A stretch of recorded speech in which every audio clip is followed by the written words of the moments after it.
चैत्र शुक्ला प्रतिपदा के विशेष दिन के अवसर पर आपका हमारा सबका विशेष सौभाग्य है कि आज फिर से स्वामी विवेकानंद परिव्राजक जी का हमें समय मिला है। जो पिछले पॉडकास्ट में हमने उनकी अनन्य पुस्तक सत्य की खोज की कुछ चर्चा प्रारंभ की थी और न्याय दर्शन के गूढ़ मोती भी हमें काफ़ी समझने को मिले थे उसमें। उस चर्चा को आज हमने आगे स्वामी जी से बढ़ाना है। तो स्वामी जी, आपका बहुत बहुत स्वागत है। जी नमस्ते जी। आपका हृदय से धन्यवाद है कि आपने अपने इतने व्यस्त शेड्यूल में से और समय निकाल कर हमें दिया है। जी तो हम सत्य की खोज पुस्तक को देख रहे थे और जी। आपसे आज की बात करने के लिए तो एक संयोग हमें आज समझ में आया कि चैत्र शुक्ला प्रतिपदा है जी आर्य समाज का स्थापना दिवस है आज, जी और साथ साथ श्रद्धेय स्वामी सत्यपति जी ने जो दर्शन योग महाविद्यालय की स्थापना की उसका भी आज का ही दिन था। चैत्र शुक्ला प्रतिपदा के दिन हुई थी। जी। और हमने इस पुस्तक में देखा तो दो संस्थाओं का परिचय भी इसमें दिया हुआ है। दर्शन योग महाविद्यालय जिसके आप निदेशक हैं और दर्शन योग धाम जिसके आप अध्यक्ष हैं। जी। तो हम चाहेंगे लगे हाथ जब आज ये दूसरे पॉडकास्ट की शुरुआत कर रहे हैं तो इन दोनों संस्थाओं का कुछ संक्षिप्त अगर आपसे ही हमें सुनने को मिल जाए। जी। तो आज से लगभग 40 वर्ष पहले जी अंग्रेजी सन 1986, जी। तो उस वर्ष में अंग्रेजी तिथि के अनुसार 10 अप्रैल अच्छा 1986 को जी चैत्र शुक्ला प्रतिपदा के दिन हमारे दर्शन योग महाविद्यालय रोजड़ की स्थापना हुई थी। जी स्वामी सत्यपति जी महाराज ने उसकी स्थापना की जी और मैं उसका सबसे पहला ही विद्यार्थी हूँ। जी, क्या बात है। और ये भगवान की कृपा है, गुरुजनों का आशीर्वाद है कि उस संस्था में पहला विद्यार्थी था मैं और आज तक मैं उसी संस्था में हूँ। वाह। यानी पहला विद्यार्थी भी मैं था और धीरे धीरे मेरा प्रमोशन होता गया। धीरे धीरे लोगों ने मुझे जी अब निदेशक पद तक पहुँचा दिया। जी। तो मैं संयोग से उसका निदेशक भी हूँ आजकल। तो वो संस्था हमारी 40 वर्ष से चल रही है जी। उसमें सैकड़ों विद्यार्थियों ने, छात्रों ने, ब्रह्मचारियों ने विद्याध्ययन किया, दर्शन शास्त्र उपनिषद वेद आदि पढ़े जी और तपस्या की, अष्टांग योग की साधना की। जी 20 वर्ष मैंने भी वहीं पर ही साधना की, 86 से 2006 तक। जी। उसके बाद 2006 में फिर मैंने संन्यास लिया और उसके बाद गुरुजी ने मुझे कहा कि अब आप प्रचार में जाओ। जी। तो पिछले 20 वर्षों से मैं प्रचार में हूँ जी और वहाँ का निदेशक पद का स्वयं भार वहन करता हूँ, जी। पद का भार संभालता हूँ और जो भी उनको सलाह सूचन सुझाव देने होते हैं वो मैं देता रहता हूँ। जी बीच बीच में महीने 2 महीने में वहाँ आता रहता हूँ। जी कुछ वहाँ की देखभाल, कुछ अध्यापन, कुछ शंका समाधान आदि भी करता रहता हूँ। जी। तो इस तरह से ये तो वो संस्था चल रही है हमारी 40 वर्षों से। और उसके बाद फिर हमें कुछ ऐसी आवश्यकता महसूस हुई कि हमारे पास स्थान की कुछ कमी लग रही है। जी। तो एक और दूसरी संस्था बनाई जाए जहाँ पर हम नागरिक लोगों को बुलाकर शिविर का आयोजन करें और कुछ व्याकरण शास्त्र पढ़ाने के लिए गुरुकुल बनाएं। जी। और ये सब होता है तो गौशाला भी होती है। हाँ। क्योंकि गाय के दूध के बिना तो जीवन नहीं चल पा रहा। जी। तो गौशाला भी बनाई। अब ये दूसरी जो संस्था बनाई उसका नाम है दर्शन योग धाम। अच्छा। ज़िला गांधीनगर गुजरात में, गांव लाकरोड़ा। अच्छा। तो वहाँ पर ये संस्था अभी विकासाधीन है, जी। चल रही है। जी। तो फिर उसका आरंभ किया, 2-4 साल हो गए, 2-3 वर्ष हो गए। तो उसमें भी गतिविधियाँ चल पड़ी। जी जी। तो वहाँ शिविरार्थियों को बुलाते हैं, शिविर लगाते हैं और वहाँ यज्ञ प्रतिदिन दोनों समय चलता है, प्रवचन होता है, ब्रह्मचारी पढ़ भी रहे हैं, जी। स्वाध्याय सत्संग साधना सब चल रहा है। जी जी। तो ये दूसरी संस्था है हमारी।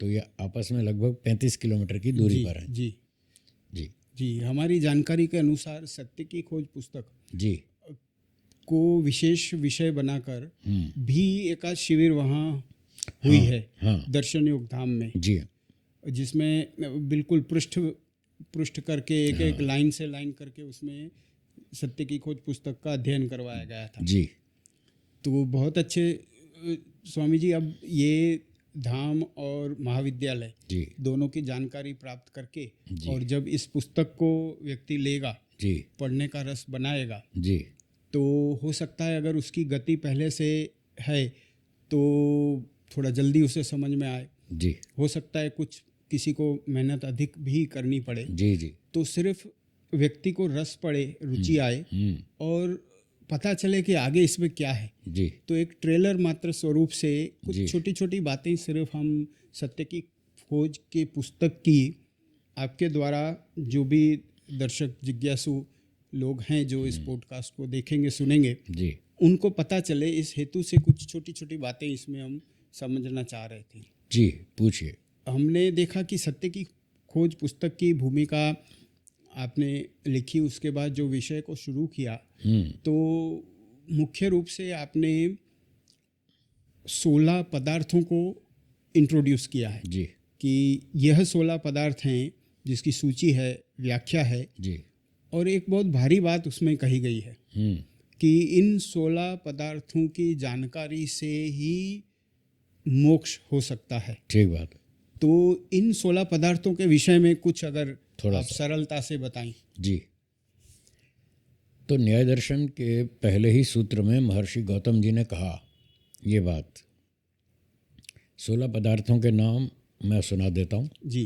प्रमाण, प्रमेय, संशय, प्रयोजन, दृष्टांत, सिद्धांत, अवयव, तर्क, निर्णय, वाद, जल्प, वितंडा, हेत्वाभास, छल, जाति और निग्रहस्थान। तो महर्षि गौतम जी ने पहले ही सूत्र में ये बात कही कि इन 16 पदार्थों के तत्व ज्ञान से मोक्ष की प्राप्ति होती है। जी। तो जैसे मैंने पिछले अंक में भी कहा था जी। कि न्याय विद्या ऐसी है जिससे दोनों लाभ होते हैं। संसार में हम सोचना बोलना भी सीखते हैं, जीवन कैसे जीना, कैसे व्यवहार करना ये भी सीखते हैं, और दूसरा मोक्ष की प्राप्ति भी हो जाती है। जी। क्योंकि जब तक हमारा व्यवहार ठीक नहीं होगा तो हमारी भक्ति पूजा उपासना भी फेल रहेगी। तो भक्ति पूजा उपासना के बिना मोक्ष नहीं होता। जी। तो मोक्ष तक पहुंचने के लिए इन 16 पदार्थों के वास्तविक ज्ञान से हमारे दोनों प्रयोजन सिद्ध हो जाएंगे। व्यवहार भी ठीक हो जाएगा और आगे चल के हम पूजा उपासना भी ठीक कर लेंगे और मोक्ष हो जाएगा। अच्छा। तो ये हैं वो 16 पदार्थ जिनकी विस्तार से व्याख्या है जी। जी। इस न्याय विद्या में। जी। तो इस सूची को अगर देखा जाए, एक जी। नया जिज्ञासु व्यक्ति इन पर जब पहली दृष्टि डालेगा जी। तो कोई भौतिक पदार्थ तो इसमें नहीं है। हाँ, ऐसा नहीं है कोई लकड़ी, लोहा, सोना, चांदी, ऐसा कुछ नहीं। हाँ, क्योंकि पदार्थ शब्द का जो लोकप्रिय अर्थ व्यक्ति निकालता है, जी जी। तो भौतिक पदार्थ नहीं है, लेकिन कॉन्सेप्ट्स हैं, व्याख्याएं हैं, और उनको गहराई से समझना है, ये हम कहना चाह रहे हैं। जी जी जी। और जो अंडरलाइंग बात आई कि लक्ष्य बता दिया गया कि इनको जान के ही मुक्ति होगी। जी जी। या भी मुक्ति होगी ना, इनको जानकर ही होगी। अच्छा। इनको जाने बिना नहीं होगी। अच्छा। भले ही इसके तो साथ ये वन ऑफ द वे नहीं है, ना, कई ना, रास्तों में से एक रास्ता नहीं है। ना, ना, ना, एक ही रास्ता है। एक ही रास्ता है। जैसे मान लीजिए आपको भोजन बनाना है, तो भोजन में केवल सूखी रोटी खा के तो पेट नहीं भरेगा। रोटी भी चाहिए, दाल भी चाहिए, सब्जी भी चाहिए, मिठाई भी चाहिए, अचार भी चाहिए, दही भी चाहिए, थोड़ा अचार पापड़ भी चाहिए, कई चीज़ें मिलाकर भोजन पूरा होता है। तो अगर उसमें से रोटी हटा दें भोजन में से तो क्या भोजन होगा? जी। नहीं होगा ना। जी। तो रोटी भी चाहिए, पापड़ भी चाहिए, अचार भी चाहिए, सब्जी भी चाहिए, दही भी चाहिए। तो ऐसे कई चीज़ें मिलाकर भोजन कंप्लीट होता है। जी। तो मोक्ष प्राप्ति भी, उसके लिए भी ऐसे कई चीज़ें चाहिए। उनमें से एक है न्याय विद्या, जी। जो हमें रास्ता दिखाती है कि कहाँ चलना है, कैसे चलना है। इधर नहीं जाना, इधर खतरा है, इधर रास्ता ठीक है, इधर गड्ढे हैं, खाइयाँ हैं, गिर जाओगे, चोट लगेगी, मर जाओगे, तो लक्ष्य पर नहीं पहुँच पाओगे। तो उसमें एक फैक्टर ये है कि हमें न्याय विद्या की समझ होनी चाहिए, संसार की समझ होनी चाहिए कि हमें क्या सोचना है, क्या बोलना है, क्या बातचीत करनी है, क्या नहीं करनी है, बोलने में कहाँ गलती हो रही है, सोचने में कहाँ गलती हो रही है। अगर हमको ये बातें नहीं आती तो हम ईश्वर की पहचान ही नहीं कर पाएंगे। जैसा वैदिक शास्त्रों में बताया कि भगवान सब जगह रहता है। जी। अब मोटा तौर पे हर आदमी बोलता है कि जी भगवान कहाँ रहता है, तो कहेंगे सब जगह। जी। भगवान एक है या बहुत सारे, तो कहेंगे एक है। तो ये मोटी मोटी बातें हैं, इसकी गहराई में उतरना पड़ेगा। 20 सवाल उठेंगे कि जब आप कहेंगे भगवान सब जगह रहता है तो एक व्यक्ति को शंका हो जाएगी कि रोटी में भी रहता है। हम कहेंगे हाँ, तो वो कहेगा जब हम रोटी चबाएंगे तो दांत के नीचे भगवान भी पिसेगा कि नहीं। ऐसे 20 सवाल उठेंगे। तो वो सब जगह रहता है तो क्या करता है। तो जितने भी ऐसे प्रश्न उठेंगे कर्मफल के विषय में, पुनर्जन्म के विषय में, पुनर्जन्म होता है या नहीं होता जी, तो इस तरह से सोचने का ढंग हमको सिखाता है ये न्याय दर्शन जी, और उससे हमारी सारी समस्याएं सुलझती जाती हैं जी, और रास्ता साफ हो जाता है। हमें पता चल जाता है जी, क्या सोचना है, क्या बोलना है, क्या करना है और इधर नहीं जाना, इधर चलना। तो इससे हमारा मोक्ष का रास्ता खुल जाएगा। अगर ये नहीं सीखा हमने तो हम मोक्ष तक क्या व्यवहार भी ठीक से नहीं कर पाएंगे। जी, रोज़ झूठ बोलेंगे, चोरी करेंगे, छलकपट करेंगे, धोखा करेंगे, अन्याय करेंगे। सामान्य जीवन जीना भी मुश्किल है इसके बिना। जी, इसलिए ये बहुत उत्तम विद्या है। इससे हमारा दोनों काम हो जाएंगे, व्यवहार भी सीखेंगे और मोक्ष भी। तो ये कह सकते हैं कि जो मुमुक्षु है, एक मुक्ति की चाहना रखने वाला व्यक्ति, जी, उसकी योग्यता का जो पूरा क्वालिफिकेशन सेट है, स्किल्स जो जो उसे चाहिए, उनमें से ये एक आवश्यक वाली कला है। हाँ, एसेंशियल स्किल है, आवश्यक है और मूल है, मूल है, हाँ, सबसे पहले ये बुनियादी समझ, है। हाँ, बुनियादी है। जी, जब तक ये नहीं सीखेंगे तब तक आगे गाड़ी नहीं चलेगी। जी, जी, जैसे मैंने कल भी उस अंक में भी बताया था जी, कि आंख फूटी है तो फिर कहाँ चलेंगे, जी, जी, चोट खाएंगे हर जगह पर। जी, जी, तो हमको ठीक ठाक यात्रा करने के लिए हमारी आंख सबसे पहले ठीक होनी चाहिए, जी, पाँव बाद में। हम्म, चलने के लिए पाँव बाद में, पहले आंख ठीक होनी चाहिए। जी, एक व्यक्ति की आंख ठीक है तो वो रास्ता देख सकता है। जी, पाँव टूटा हो तो दूसरे की मदद ले लेगा, जी, उसके कंधे पे सवारी करके भी पहुंच जाएगा। जी, लेकिन अगर आँख ही फूटी है तो फिर तो पाँव ठीक ठाक हो तो भी गड्ढे में गिरेगा। जी, इसलिए जैसे यात्रा में सबसे पहले आँख चाहिए तो मोक्ष की यात्रा में भी सबसे पहले न्याय विद्या चाहिए। जी, इतना महत्व है इसका। जी। जी, तो इसका मतलब एक जैसे मिनिमम क्वालिफिकेशन जिसको कह जी, सकते हैं, जी, जी, वो शुरुआत है जी। और इसको करके वो आगे रास्ता खुलेगा। रास्ता खुलेगा और वो समझ पाएंगे। बिल्कुल ठीक। तो ये 16 जो पदार्थ हैं, इनके किसी कैटेगरी में, किसी भाग में जी, जी, ईश्वर भी आते होंगे। हाँ बिल्कुल। इसमें ईश्वर भी आता है, प्रमेयों में आत्मा है। जी, तो आत्मा शब्द दोनों के लिए कॉमन है, जी, ईश्वर के लिए भी, जीवात्मा के लिए भी। जी, तो वैसे आत्मा भी, ईश्वर की चर्चा है इसमें जी। न्याय में, पर विस्तार से नहीं किया। जी, उसके लिए वेदांत दर्शन पूरा अलग से, जी, उसमें परमात्मा की लंबी विस्तृत चर्चा है। जी, और आत्मा की चर्चा है इसमें, कर्मफल की है, पुनर्जन्म की है, बंधन की है, मुक्ति की है, सुखों की है, दुखों की है, बहुत सारी चर्चाएं। जी। ईश्वर की भी है। मतलब ईश्वर भी एक प्रमेय तो हैं, बिल्कुल है, एक लक्ष्य तो है समझने में। बिल्कुल बहुत ज़रूरी है वो। तो वो जो त्वमेव विदित्वा की बात है, हाँ जी, ईश्वर को जाने बगैर और कोई रास्ता नहीं है, नहीं, तो उसका जो साधन है उसी की बात आप कर रहे हैं। जी हाँ, मैं उसी की बात कर रहा हूँ। इस विद्या के बिना ईश्वर को नहीं जान सकते, जी, जी, बिल्कुल नहीं जान सकते। जी। जी, तो बहुत अच्छे। तो इस तरह से अगर इन 16 पदार्थों के लिए मस्तिष्क में थोड़ी जगह बनाकर पाठक बैठेगा जी, तो उसकी सूची बड़ी सरलता से क्लियर होती जाएगी कि इन 16 वर्गों के पदार्थ मैंने समझने हैं, इतने इतने समझे तो फिर आगे मेरा काम हो सरल पाएगा। होगा। जी, और हो सकता है कि न्याय दर्शन की जो बाकी की स्टडी है जी, उसके बाद की, जी, वो इन 16 पदार्थों के साथ ही खेलती होगी पूरी हाँ, की हाँ, पूरी। इसी पर ही चलती तो है। ये कॉन्सेप्ट क्लियर होंगे तो ही वो आगे बातें समझ में आएंगी बाकी की। जी, न्याय दर्शन में जो इनकी व्याख्या की गई है उसमें एक स्टाइल है, एक पद्धति है। जी, पहले ये 16 पदार्थों के नाम बताते हैं। जी, तो 16 पदार्थों के नाम मैंने आपको सुना जी, दिए, जी, ये नाम हो गए। अब एक एक की परिभाषा करेंगे जी, कि प्रमाण किसे कहते हैं, प्रमेय किसे कहते हैं, प्रमाण कितने प्रकार का है, प्रमेय कितने प्रकार का है, जी, संशय क्या होता है, संशय कैसे पैदा होता है। जी, पूरी अच्छी बाल की खाल उतारी, जी, एक एक बात को पूरा गहराई से समझाया। हम्म, तो ये सारी 16 पदार्थों की परिभाषाएं कर देंगे। जी, फिर उस पर चलेगी बहस जी, कि आपने बताया प्रमाण होता है, जी, प्रमाण कैसे काम करता है जी, कि इंद्रियों और वस्तुओं के सन्निकर्ष या संयोग से वो ज्ञान उत्पन्न होता है। वो जो ज्ञान उत्पन्न होता है उसको प्रत्यक्ष प्रमाण कहते हैं। जी, तो ऐसे एक एक के ऊपर फिर बहस चलेगी जी, कि ये प्रत्यक्ष थोड़ी है, ये तो अनुमान है। अथवा प्रत्यक्ष प्रमाण तो, प्रत्यक्ष प्रमाण से तो बहुत थोड़ा ही दिखता है, दुनिया तो बहुत लंबी है, आँख से तो हमने बहुत थोड़ी देखी है। जैसे भारत में देखें तो 6-7 लाख गांव हैं और मैंने और आपने अपने जीवन में 200-400 से ज़्यादा नहीं देखे होंगे। जी। मैं तो कितने 40 साल से घूम रहा हूँ देश में, इतनी यात्राएं करता हूँ, तो भी मुझे नहीं लगता मैंने 400 से ज़्यादा गांव देखे होंगे। जी। और 20 साल से तो ज़्यादा ही घूम रहा हूँ। तो लाखों गांव हैं और हमने देखे 200-400, तो फिर बाकी कैसे जान लिए? तो ये बताएगा कि सारी चीज़ें आँख से नहीं देख सकते। कुछ चीज़ें आँखों से दिखती हैं, कुछ अनुमान से दिखती हैं, कुछ बुद्धि से दिखती हैं, कुछ शब्द प्रमाण से दिखती हैं। जी। तो कई सारे प्रमाण इसलिए बताए जी। कि सारी चीज़ों को हम अपनी आँख से नहीं देख सकते और देखना ज़रूरी भी नहीं है। जी। एक दिन बड़ौदा का एक विद्यार्थी मेरे साथ बहस कर रहा था। जी। BSc का विद्यार्थी था। तो साइंस वाले थोड़ा ऐसे ही चलते हैं ना कि ईश्वर कुछ नहीं है। वो तो कहते बस दुनिया बन गई सो बन गई। तो मैंने उससे पूछा, आप ईश्वर को नहीं मानते? बोले नहीं मानते। मैंने कहा क्यों नहीं मानते? बोले दिखता नहीं है। मैंने कहा अल्फ़ा बीटा गामा रेज भी नहीं दिखती, वो तो आप मानते हैं। एक्स रेज नहीं दिखती, वो तो आप मानते हैं। ज़मीन में आकर्षण बल है, ग्रेविटेशन फोर्स, वो नहीं दिखती, वो तो आप मानते हैं। वो क्यों मानते हैं जब नहीं दिखती? तो फिर वो थोड़ा सा तो चुप हुआ। जी।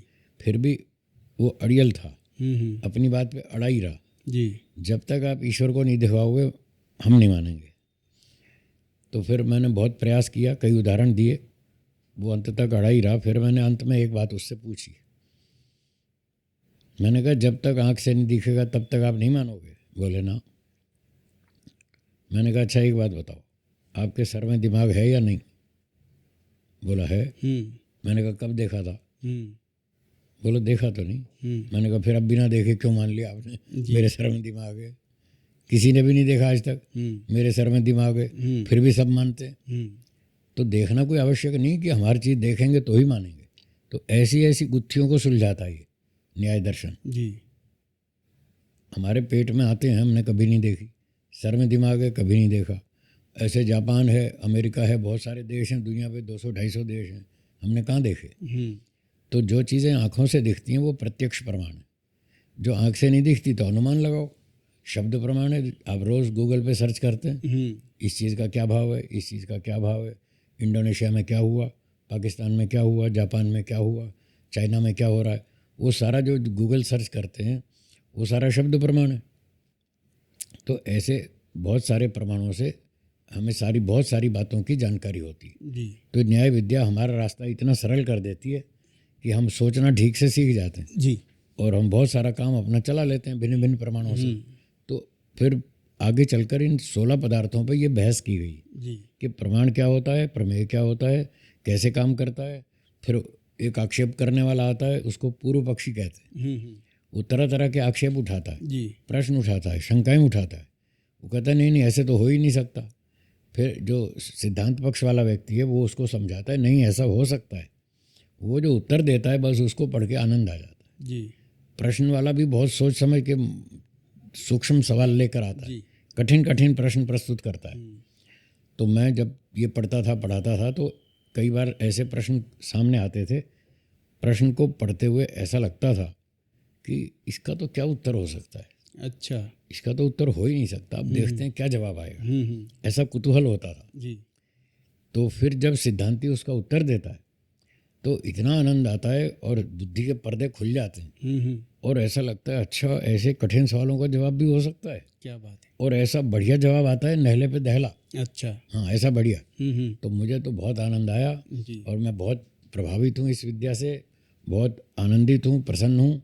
और मैं चाहता हूँ सब लोग इस विद्या को पढ़ें तो सबकी बुद्धि खुलेगी, सबको सोचना आएगा, बोलना आएगा, व्यवहार करना आएगा, सबके जीवन में आनंद बढ़ेगा। ये तो ऐसी विद्या है। क्या बात है जी। तो ये तो मुझे ऐसा सूझ रहा है कि जब आप प्रमाणों की बात कर रहे हैं तो जिस क्षेत्र से मैं आता हूँ, कानून के क्षेत्र से, तो वहाँ वकील हों, न्यायाधीश हों, उनको भी पूरे दिन प्रमाणों से काम करना होता है। जी। और प्रमाण शब्द ही ऐसा है, जैसे अगर भाषा के तौर पे देखा जाए तो गुजराती में ईमानदार व्यक्ति को प्रमाणिक बोलते हैं कि ये प्रमाणिक व्यक्ति है। यस। तो इसका मतलब प्रमाण शब्द जो है वो इतना हमारी भाषाओं तक भी फैला हुआ है। जी जी। तो हमारे यहाँ उसको एविडेंस कहा जाता है। ठीक बात। सत्य तक पहुँचने के लिए जो साधन है। जी जी। तो शायद इसीलिए ईमानदार को प्रमाणिक कहते होंगे। हाँ इसीलिए कहते हैं, मान सकते हैं। जी जी बिल्कुल। तो वकील और जज साहब जो हैं, जी उनको जो कानून सिखाया गया, जी इंडियन एविडेंस एक्ट, जी तो अब तो उस कानून का नाम साक्ष्य अधिनियम हो गया, जो जी। 2023 के नए कानून बने। जी तो मुख्य तौर पे उनको भी प्रमाणों के प्रकार बताए जाते हैं। जी। तो जब हमने न्याय दर्शन उठाया हम्म। और इंडियन एविडेंस एक्ट 1872 वाला जब जी पढ़े हुए थे हम, जी जी और उनको साथ में रखा, तो हमें लगा कि इसका पता किया जाए कि किसी न किसी की कॉपी करिए। तो जो पुराना होगा जी, वो ओरिजिनल होगा, ये मानना होगा। सीधी बात है। जो पुराना होगा वो पहले से होगा, जी। नए वाले ने कॉपी मारी होगी। जी सही बात है। तो जैसे आपने कहा कि प्रत्यक्ष प्रमाण होता है, जी तो हमारे यहाँ भी एक वस्तु होती है जिसे डायरेक्ट एविडेंस कहा जाता जी है, जी। कि जो सीधा सीधा। सीधा प्रमाण। आपने अनुमान प्रमाण की बात की, जी जी तो वहाँ भी इन्फेरेंस भी एक विधि होती है जी कि जब किसी कंक्लूजन पर जी पहुंचा जाता है। जी जी आपने शब्द प्रमाण की बात की, जी तो कई बार डॉक्यूमेंट्री एविडेंस, जी। कानून का एविडेंस, जो कानून बना हुआ है, जी जी। या इससे भी आगे बढ़ के कहें हम्म तो कानून जो पैदा हुआ, हम्म तो कानून के स्रोत जो हैं, विधि के स्रोत, सोर्सेज ऑफ लॉ, तो उस सोर्सेस ऑफ लॉ में शास्त्र भी रखा जाता है। जी जी जैसे हिंदू लॉ का स्रोत जो है वो मनुस्मृति है, जी ऐसा कानून भी मानता है। जी जी। तो जो आपने शब्द प्रमाण कहा, वो सीधे सीधे वहाँ उस तरह से भी बिल्कुल आ जाता है। जी। तो इसका मतलब तो ये निकल रहा है कि एक जो कानून का विद्यार्थी है, या आचार्य है, प्राध्यापक है, न्यायाधीश है, तो उसके हाथों से न्याय दर्शन तो छूटना ही नहीं चाहिए, उसे तो अवश्य देखना चाहिए। बिल्कुल पढ़ना चाहिए और दोनों का तुलनात्मक अध्ययन करना चाहिए, और ये देखना चाहिए कि वर्तमान कानून प्रक्रिया में कहाँ क्या दोष है, कहाँ क्या कमी है। जो प्राचीन जो हमारी न्याय विद्या है, जो हमारे बड़े बड़े राजा महाराजा लोग इस न्याय विद्या से शासन करते थे जी और न्याय करते थे, और कईयों के न्याय तो इतने प्रसिद्ध हुए थे। राजा सत्यवादी हरिश्चंद्र जी, उनका नाम आज तक प्रसिद्ध है। जी तो ऐसे ऐसे महाराजा रामचंद्र जी, श्री कृष्ण जी महाराज, ऐसे बड़े बड़े राजा लोग थे जो वेदों के आधार पर और इस न्याय विद्या के आधार पर शासन करते थे जी और न्याय करते थे, और दुष्टों को अच्छा दंड देते थे, जी सज्जनों की रक्षा करते थे। तो मैं ये कहना चाहता हूँ कि वर्तमान के जो कानून क्षेत्र के अधिकारी, विद्यार्थी, प्राध्यापक और न्यायाधीश लोग हैं, वकील लोग हैं, वो तो इस न्याय विद्या को ज़रूर पढ़ें जी और तुलनात्मक ढंग से देखें कि हमारे यहाँ न्याय में कहाँ कमी है। जी। ऐसा हम सुनते हैं कि कोर्ट में आजकल न्याय नहीं मिलता, ऐसा हम सुनते हैं जी। देखते भी हैं लोग, 20-20 साल तक केस चलते रहते हैं। जी। तो पुराने ज़माने में ऐसा नहीं होता था, फटाफट न्याय होता था, फटाफट खोजबीन करो, प्रमाण लाओ, अपराधी को दंड दो, किस्सा ख़त्म। और हमारे इस न्याय में एक विशेष बात ये थी कि अपराधी को कठोर दंड दिया जाता था। ये हमारे वेदों में, मनुस्मृति में, सत्यार्थ प्रकाश में जगह जगह लिखा है कि अपराधी जो पकड़ा जाए, पक्का सिद्ध हो गया कि ये ही अपराधी है, पक्का सिद्ध हो गया, तो फिर उसको छोड़ना नहीं जी। उसको कठोर से कठोर दंड दो। तो एक को दंड मिलेगा तो 10 करोड़ व्यक्तियों का दिमाग ठीक हो जाएगा। अपनी न्याय पद्धति में ये शैली चलती थी जी। और वो दंड भी सबके सामने देते थे, चौराहे पर, खुले में, स्टेडियम में, आओ भाई देखो अपराधियों का क्या हाल होता है। तो ऐसे उनको सबके सामने दंडित किया जाता था, बताया जाता था इसने ये अपराध किया, इसको ये दंड दिया गया, और इसको आप लोग भी देखो और समझ लो, इसका ये हाल हुआ है तो आपका क्या होगा, जी। आप भी देख लो, सावधान हो जाओ। तो इस शैली से हमारी प्राचीन न्याय पद्धति चलती थी। जी। तो हमने सुना है, आपने भी सुना होगा कि रामचंद्र जी के राज्य में लोग अयोध्या में घरों में ताले नहीं लगाते थे। जी। ऐसा हम सुनते आ रहे हैं। जी। आपने भी सुना होगा। जी। तो ताले क्यों नहीं लगते थे? इसीलिए नहीं लगते थे, उस समय ये नियम था, जो चोरी करेगा उसके हाथ काट देंगे, दोनों हाथ काट देंगे, और ये मनुस्मृति में लिखा है। तो वो मनुस्मृति और न्याय दर्शन और इन सब के आधार पर अपना शासन करते थे, तो चोरी नहीं होती थी। चोरी नहीं होती थी तो फिर ताला लगाने की ज़रूरत क्या है? तो ये हमारे प्राचीन न्याय की विशेषता है, जो हम चाहते हैं नवीन न्याय वाले लोग भी इसको पढ़ें और इसको प्रजा में लागू करें, तो भारत में चोरी बंद हो जाएगी। जी। जैसे आजकल दुबई में और अरब देशों में चोरी नहीं होती है। देखिए वो लोग हमारे कानून से लाभ उठा रहे हैं। ये हमारा देश का कानून था, जो चोरी करेगा उसके दोनों हाथ काट देंगे। आज वहाँ पर ये लागू है और वहाँ चोरी बंद है, और हम अभी भी मार खा रहे हैं चोरी से। तो मैं ये कहना चाहता हूँ उस प्राचीन न्याय विद्या को पढ़ें, उस दंड नीति को लागू करें, जिससे देश में शांति सुरक्षा हो जाए और ये अपराध बंद हो जाए। जी जी तो ये साक्ष्य अधिनियम जो है, साक्ष्य का जी विषय जी वकीलों और जो न्यायतंत्र के लोग हैं जी और कानून पढ़ने पढ़ाने वाले लोग हैं, जी उनके और न्याय दर्शन के जो पढ़ने पढ़ाने वाले लोग हैं, इनके बीच की जुड़ती कड़ी जो है, हालांकि प्रमाणों का यहाँ अध्यात्म के साथ ज़्यादा संबंध होगा न्याय दर्शन में। प्रमाणों का संबंध अध्यात्म से तो है ही जी और लौकिक व्यवहार से भी पूरा पूरा है। जी यहाँ भी इस बात पर पूरा ध्यान दिया जाता है कि आप क्या बोल रहे हैं, क्यों बोल रहे हैं, क्या प्रमाण है आपके पास, जी क्यों झूठा आरोप लगा रहे हैं। जी पूरे व्यवहार में इसका पूरा उपयोग है। जी ये केवल अध्यात्म के लिए नहीं है, जी। दोनों क्षेत्रों में पूरा लागू होता है। तो ये तो ऐसा हुआ कि किसी वस्तु को अध्यात्म की वस्तु मान के लोगों ने ताक पे रख दिया, हाँ और पता चल रहा है कि ये तो दुनिया में गृहस्थी रहने के लिए, दुनिया के लक्ष्य प्राप्त करने के लिए, दूसरे जो व्यवसाय कर रहे हैं उनके लिए भी आवश्यक विज्ञान हो गया। बहुत आवश्यक। जी। घर में लोग झूठे आरोप लगाते हैं एक दूसरे पर, सास ने बहू पे आरोप लगा दिया, ये काम नहीं करती, जी अब हो गया झगड़ा, जी तो वो कहेगी प्रमाण लाओ। जी बताओ, घर के झगड़ों में भी प्रमाण चाहिए। जी आपने ऐसे कैसे कह दिया मैं काम नहीं करती। जी तो बहू जो है सास पे आरोप लगाती है, सास बहू पे आरोप लगाती है, जी देरानी जेठानी पे आरोप लगाती है, तो ये घर के झगड़े सारे इस न्याय से सुलझाए जाते हैं। जी ये केवल अध्यात्म के लिए नहीं है, जी सारी समस्याओं को सुलझाता है। जी। तो फिर तो उनको भी थोड़ा थोड़ा न्याय दर्शन या उस विधि का ज्ञान हो। सबको होना चाहिए, सबको पढ़ना चाहिए। जी जी। कभी ये भी हो सकता है कि दो पक्षों में से एक ने पढ़ रखा है और दूसरे नहीं पढ़ रखा, तो वो उसका दुरुपयोग करके जीत जाए। बिल्कुल हो सकता है, बिल्कुल हो सकता है। तो न्याय दर्शन का दुरुपयोग हो गया वो। न्याय तो एक बंदूक की तरह काम करती है, न्याय विद्या। जी।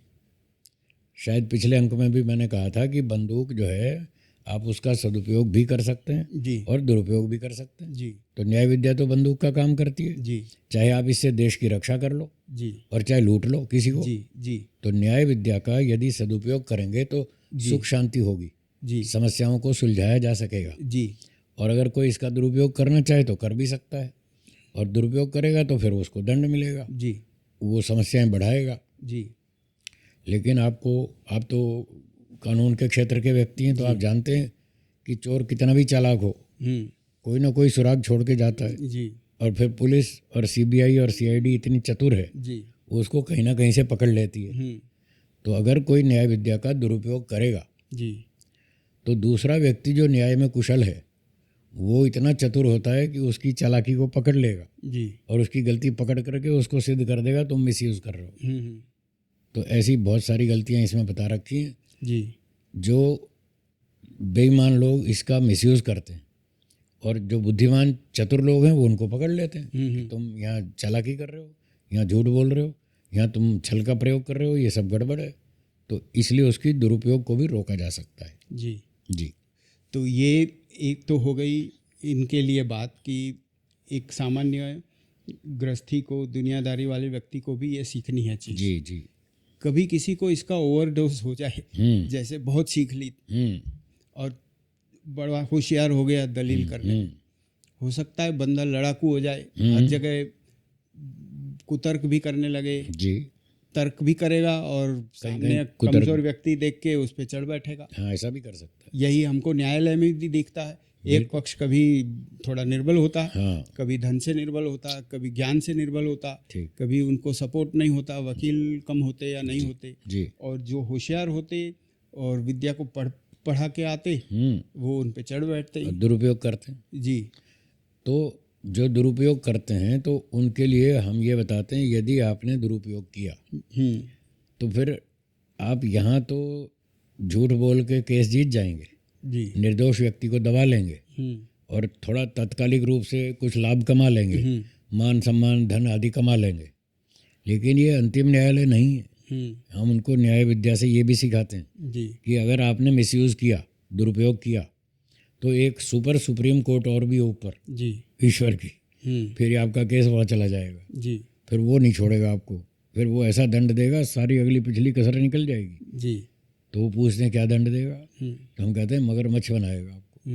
सुअर बनाएगा, कुत्ता बनाएगा, भेड़िया बनाएगा, सांप बनाएगा, बिच्छू बनाएगा, व्हेल मछली बना देगा, समुद्र में पड़े रहना। जी और बरगद का पेड़ बना देगा, 500 साल तक, 1000 साल तक वहाँ दंड भोगना पड़ेगा। जी तो ऐसे ऐसे ईश्वर का दंड दिखा करके जी हम उन दुरुपयोग करने वालों को भी सीधा करते हैं। जी और ये सत्य है, जी जो गलतियां करेगा तो ईश्वर छोड़ेगा नहीं उसको, जी खतरनाक दंड देगा। तो अगर किसी को दंड समझ में आ जाए फिर वो सीधा हो जाएगा, फिर दुरुपयोग नहीं करेगा। तो ये सिद्धांत है वेदों का कि दंड के बिना कोई सुधरता नहीं है। आप या मैं या दुनिया में जितने भी लोग सुधरे हुए, भारत से अमेरिका तक जितने भी लोग सुधरे, मैं खुला चैलेंज करता हूँ वो दंड के कारण ही सुधरे। जी या तो दंड को बुद्धि से समझ लो कि हमने गलती की तो दंड मिलेगा। तो जिसको बुद्धि से समझ में आ गया कि मुझे दंड मिलेगा तो वो गलती नहीं करेगा। और अगर बुद्धि से नहीं आया समझ में और वो लापरवाही करता है, अभी तो कर लो, देखी जाएगी, कल किसने देखा है, किसने देखा अगला जन्म। जी मैं कॉलेज में यूनिवर्सिटी में जाता हूँ, वहाँ विद्यार्थी पूछते हैं जी किसने देखा अगला जन्म, क्या कोई बताता तो है नहीं, क्यों माने हम। तो फिर हम उनको प्रत्यक्ष नहीं दिखा सकते तो बुद्धि से दिखा देते हैं जी कि देखो मरने के बाद फिर दूसरा जन्म होगा और फिर अगले जन्म में आपको दंड भोगना पड़ेगा। जी तो ऐसे हम उनको समझा देते हैं, तो दंड उनको समझ में आता है तो वो सीधे हो जाते हैं। जी तो सब प्रकार के उपाय हैं हमारे पास न्याय विद्या में अपराधियों को सुधारने के भी। तो मैं कह रहा था यदि बुद्धि से समझ में आ गया तो आदमी गलती करेगा नहीं, और बुद्धि से नहीं आया तो फिर डंडे खा के सुधरेगा। जी बस दंड के बिना कोई सुधरता नहीं। ये दो उपाय हैं। मान लीजिए एक व्यक्ति को ऐसा प्रश्न आए मन में, जो स्वभाव से ईमानदार है, ठीक है, स्वभाव से सत्यवादी, ठीक है, उसको किसी ने डराया नहीं है, हाँ। संस्कार से सत्यवादी, हाँ ठीक है। ऐसे भी तो लोग होते होंगे। ऐसे लोग भी जो होते हैं वो पिछले जन्म में मार खा के सुधरे हैं। अच्छा। ऐसे कोई नहीं सुधरता। नहीं, जैसे जो आप कह रहे हैं स्वभाव से सुधरे हैं, हाँ वो स्वभाव कहाँ से आया? पिछले जन्म से। जी पिछले जन्म में उन्होंने अच्छे काम किए, इस दंड व्यवस्था को समझा, तो उन्होंने अच्छे काम किए, उनके अच्छे संस्कार हो गए। जी तो इस जन्म में वो पिछले संस्कार उनको सहयोग दे रहे हैं। उन संस्कारों के कारण ही वो अच्छे काम कर रहे हैं। उसके मूल में भी पीछे देखेंगे तो दंड ही है। तो वो भी कभी बॉर्डर लाइन केस रहे होंगे। बिल्कुल रहे होंगे, या इधर जाऊं या उधर जाऊं, रहे होंगे। हर व्यक्ति, सब जीवात्मा एक जैसी है, 100% एक जैसी है। इसलिए मैं कह रहा हूँ दंड के बिना कोई सुधरता नहीं। तो हमारे इस न्याय विद्या में एक ये भी सिस्टम है कि यदि आपको हम कोई पॉजिटिवली बात बता रहे हैं जी और समझ में नहीं आ रही, जी, तो नेगेटिव साइड से भी सोचो। एक सोचने का ये भी तरीका है। जी जैसे मैंने कहा कि दंड के बिना कोई सुधरता नहीं, दंड से ही सुधरता है। जी। तो कोई व्यक्ति कहता है साहब मुझे तो नहीं समझ में आ रहा, मैं तो ये मानता हूँ मैं तो जन्म से ही सुधरा हुआ हूँ, हाँ। मैं तो स्वभाव से ही सुधरा हुआ हूँ। तो वो ये मानता है कि दंड के बिना भी सुधरा हो सकता है। किसी को प्रेम से समझा लो वो सुधर जाएगा। मैंने कहा प्रेम से समझा लो, पाकिस्तान को समझा लो, सुधर गया। 70 साल हो गए समझाते हुए, नहीं सुधरा ना। तो प्रेम से कोई नहीं सुधरता, वो दंड से ही सुधरता है। तो अब वो कहता है नहीं मुझे तो नहीं समझ में आ रहा कि दंड से सुधरता है। तो फिर हमारे शास्त्र कहता है उसको उल्टा सिस्टम से सोचना सिखाओ। मतलब हम उसको ये कहेंगे कि अच्छा आप कहते हैं दंड के बिना, मतलब दंड के बिना भी सुधर जाता है, और दंड ही एक उपाय नहीं है सुधार का। तो हम कहते हैं अच्छा एक काम करो, 1 घंटे के लिए भारत सरकार की ओर से घोषणा कर दो कि 1 घंटे तक भारत में कोई कानून नहीं रहेगा और कोई दंड भी नहीं रहेगा। 1 घंटे की आपको छूट है, आपके जो मन में आए सो करो। अब आप सोचिए कि उस 1 घंटे में क्या होगा भारत में। कोई नियम से चलेगा? सब तो चोरी नहीं करेंगे, बहुत सारे करेंगे, लेकिन अच्छा, सब बहुत तो सारे नहीं करेंगे। बहुत सारे क्यों करेंगे? जिनको डर नहीं, जिनको अब डर नहीं रहा, दंड तो है ही नहीं, दंड तो है नहीं, तो बहुत सारे लोग आपने स्वीकार किया कि वो चोरी करेंगे, झूठ बोलेंगे, गाली देंगे, गर्दन काट देंगे, लूट लेंगे, अत्याचार करेंगे, कुछ भी करेंगे। तो वो तो जैसे लोग कहते हैं एक खून माफ हो, तो क्यों करेंगे? इसलिए कि दंड नहीं है। तो 1 घंटे के परीक्षण में ये पता चला यदि दंड नहीं है तो आदमी घोटाला करेगा, और दंड लागू है इसलिए लोग थोड़ा ठीक चल रहे हैं। और जहाँ दंड का भय नहीं है, दंड व्यवस्था तो लागू है पर दंड का भय नहीं है, इसलिए वो लोग कर रहे हैं। और अगर वैसा दंड का भय लागू कर दें यहाँ कि आप चोरी करो आपके दोनों हाथ काट देंगे, तो देखना सारे सुधर जाएंगे, 8 दिन में सुधर जाएंगे। चोर मिलना मुश्किल हो जाएगा भारत में अगर ये कानून आप आज लागू कर दें कि जो चोरी करेगा और प्रमाणित हो जाएगा कि इसने चोरी की है और बड़ी चोरी की है, 2-4 करोड़ की चोरी की है, उसके दोनों हाथ कटेंगे। 8 दिन आप भारत में ये हाथ काट के पब्लिक को जवाहरलाल नेहरू स्टेडियम दिल्ली में दिखा दो और उसका लाइव टेलीकास्ट कर दो और न्यूज़पेपर में फ्रंट पेज पे छाप दो कि ये देखो उन चोरों का हाल जिन्होंने चोरी की थी, इनके दोनों हाथ कटे हैं। 8 दिन में आपको चोर नहीं मिलेगा भारत में, 8 दिन में सुधर जाएंगे। इसलिए हम कहते हैं दंड के बिना कोई सुधरता नहीं है। तो यदि 1 घंटा भी हम दंड हटा लें तो लूटमार हो जाएगी, लोग खा पीछे खत्म कर देंगे दुनिया को, ये हाल हो जाएगा। तो शायद इसी के लिए वो लोकोक्ति है जो हंस के भी लोग कह देते हैं कि अगर मुझे 1 खून माफ होता तो किसका करता। तो यही है कि अगर सजा ना हो तो बंदा सोचता है क्या करूं, गलती करेगा वो, गलती करेगा वो। दंड, इसीलिए कहता हूँ दंड के बिना कोई सुधरता नहीं जी। और ये सिद्धांत वेदों का है जी, वेदों में लिखा है, मनुस्मृति में लिखा है जी, जो आपके कानून की पुस्तक का मूल स्रोत है जी। मनुस्मृति। मनुस्मृति में लिखा है दंड के बिना अपराध को रोकना असंभव है जी, कठिन नहीं जी, असंभव, इम्पॉसिबल। जी, तो इम्पॉसिबल है तो मतलब ओनली वन, यही एकमात्र उपाय है। जी, तो इसलिए हम कह रहे हैं, हम तो ऋषियों की बात वेदों की बात कहते हैं, अपने घर की नहीं कहते, वेदों और ऋषियों की बात कहते हैं जी। ये दर्शन भी, न्याय दर्शन भी ऋषियों का लिखा है जी, महर्षि मनु भी ऋषि हैं, तो वो खुद बता रहे हैं कि दंड के बिना कोई सुधरता नहीं। जी, तो हमको इतनी इतनी बातें न्याय विद्या सिखाती है। जी, अगर गड़बड़ की तो सुअर कुत्ता शेर भेड़िया बना देगा ईश्वर। जी, तो दंड हम दिखाते हैं तो लोग तब सुधरते हैं। जी। अब जो लोग कहते हैं कि हमें तो विश्वास नहीं होता कि अगला जन्म होता है, हम क्यों मान लें, तो मैं 2 मिनट में समझा देता हूँ कि अगला जन्म कैसे होता है। और जो विद्यार्थी आज स्कूल कॉलेज वाले जो ऐसा कहते हैं किसने देखा अगला जन्म, तो मैं वहाँ कॉलेज में जाके उनको इस तरह से दिखाता हूँ। जी, मैं उनसे कहता हूँ आप अगला जन्म देखना चाहते हैं? जी, वो कहते हैं हाँ। जी। तो मैं कहता हूँ लो अभी यहीं बैठे बैठे 2 मिनट में दिखा दूंगा, सिर्फ 3 सवाल पूछूंगा आपसे, सिंपल, और आप ईमानदारी से उत्तर देंगे तो 2 मिनट में अभी आपको अगला जन्म दिख जाएगा यहीं बैठे बैठे। तो उनको कुतूहल बढ़ जाता है, अच्छा यहीं बैठे बैठे अगला जन्म दिख जाएगा। मैंने कहा मैं बुद्धि से दिखाता हूँ, लो अभी देखो। चलिए मेरा पहला प्रश्न, आपको मनुष्य का शरीर मिला, उन विद्यार्थियों से पूछता हूँ आपको ये मनुष्य का शरीर मिला, जी, ये मुफ्त में मिला है या कोई कर्मों का फल है? तो प्राय भारत के लोग हैं, भारतीय विद्यार्थी, वो इधर उधर से कहीं ना कहीं से बचपन से सुने हुए हैं, जी, तो वो बोलते हैं हाँ जी कर्मों का फल है। जब वो ये उत्तर देते हैं कर्मों का फल है तो मैं अपने मन में हंस लेता हूँ कि फंस गए इतना बोलते ये फंस गए, अब फटाफट सिद्ध हो जाएगा ये कर्मों का फल है। तो वो पहले प्रश्न के उत्तर में कहते हैं ये कर्मों का फल है। मैं कहता हूँ बिल्कुल ठीक। दूसरा प्रश्न, कर्म पहले किया जाए और फल बाद में दिया जाए, ये नियम ठीक है या फल पहले दिया जाए कर्म बाद में किया जाए, कौन सा नियम ठीक है? तो वो विद्यार्थी कहते हैं जी सीधी बात है, कर्म पहले करेंगे जी, हम पहले परीक्षा देते हैं बाद में नंबर मिलते हैं, एडवांस में तो मिले नहीं आज तक, ना आगे मिलने वाले हैं जी। तो दूसरी बात भी क्लियर हो गई जी कि कर्म पहले फल बाद में। तो मैं कहता हूँ अब देखिए आपने 2 बात कही, दोनों बिल्कुल सही, मैं दोहराता हूँ आप याद कर लें। पहली बात आपने कही कि ये शरीर मुफ्त में नहीं मिला जी, कर्मों का फल है, और दूसरी कही कर्म पहले करेंगे फल बाद में मिलेगा जी। तो अब तीसरा सवाल ये है कि आपको तो पैदा होते ही फल मिला जी, आपने कहा शरीर कर्मों का फल है और पैदा होते ही शरीर मिला, तो ये कर्म फल पैदा होते ही मिला जी। आपने दूसरे नंबर पे कहा था कर्म पहले करेंगे फल बाद में। तो मेरा तीसरा प्रश्न है कि जिन कर्मों से आपको ये फल मिला, ये शरीर, वो कर्म आपने कब किए थे? तो बहुत से विद्यार्थियों के मुंह से निकल जाता है पिछले जन्म में, स्वाभाविक है, कॉमन सेंस की बात है, कर्म पहले और फल बाद में, तो वो उनके मुंह से निकल जाता है पिछले जन्म में जी। तो मैं कहता हूँ देखो आपने स्वयं बोला, मैंने कुछ नहीं बोला, आपने स्वयं बोला कर्म कब किया, पिछले जन्म में, और फल कब मिला, इस जन्म में, हो गए 2 जन्म जी। तो अपनी आँख खोल कर देख लो, ये जो शरीर दिख रहा है यही अगला जन्म है, पिछले जन्म के कर्मों का ये अगला जन्म है।